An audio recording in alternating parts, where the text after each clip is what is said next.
تحدث رافينيا نجم برشلونة عن زميله بيدري بكلمات مليئة بالإعجاب والإشادة بعد الأداء الخرافي الذي قدمه أمام ليفانتي، حيث قال إن الهدف الذي سجله بيدري لم يكن مفاجئا له إطلاقا، بل كان انعكاسا لشخصية اللاعب الذي اعتاد أن يحول المباريات إلى لوحات فنية بلمساته الساحرة.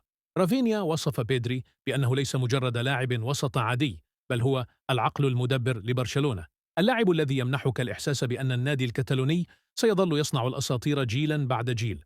وأضاف: السيطرة، الرؤية، والهدوء تحت الضغط، كل ذلك يجعل من بيدري القلب النابض للفريق. وأكد البرازيلي أن بيدري يتميز بخليط نادر يجمع بين نضج اللاعبين المخضرمين وحماس الطفل الذي يعيش حلمه على أرض الملعب، وهو ما يجعله مختلفا عن كل المواهب التي جاورها من قبل.